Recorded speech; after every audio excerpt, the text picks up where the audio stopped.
దేవుడు చేసే కార్యాలు పరిశీలనగా తెలుసుకోవటానికి అది చాలదు అన్నాను. ఇక్కడ ఒక మాట వినండి. మనకు దేవుడు జీవితంలో అనుమతించిన పరిస్థితుల్లో, అనుమతించిన స్థానాల్లో మనం ఉండి ఆ పరిస్థితుల్లో తరచుగా మనం వేదన పడతాం. దేవుడు చేసే కార్యాలు అన్ని పరిశీలనగా మనకు అర్థం కావాలని ఆశిస్తాం కానీ అర్థం కావు.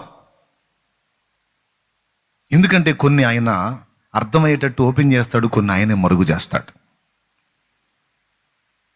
ఈరోజు నీకు వరుసగా చెప్పుకుంటూ వచ్చాను. టైం ఒకటి చెప్పాను, రెండవది ట్రైనింగ్ అని చెప్పాను, మూడవది దేని కాలం ముందు అది నీకు అందడానికి మొత్తం డిసైడ్ చేసి పెట్టాడు. ఇక్కడ భూమి మీద ఉన్నప్పుడు ఏం కావాలో, అక్కడికి వచ్చి నాకేం కావాలో మొత్తం అన్నీ సిద్ధపరిచి పెట్టాడు.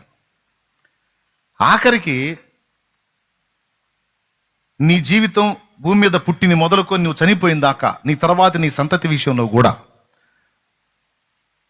జరిగే విషయాలన్నీ దేవుడికి ముందే తెలుసు. దేవుడికి ముందే తెలుసు, అన్నీ తెలుసు. దానికి కావాల్సిన ఏర్పాట్లు కూడా దేవుడు చేసే ఉన్నాడు.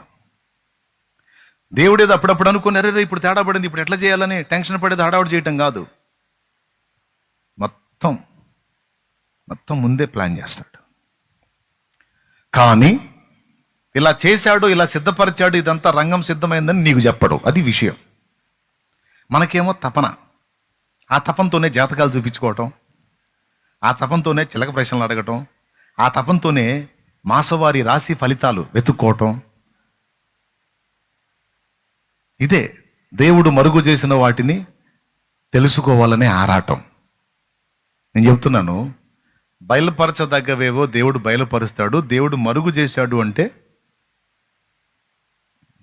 దాన్ని మరుగును ఉండనీయటమే మంచిది. దాన్ని తెలుసుకోవడానికి ప్రయత్నం చేస్తే అంతే.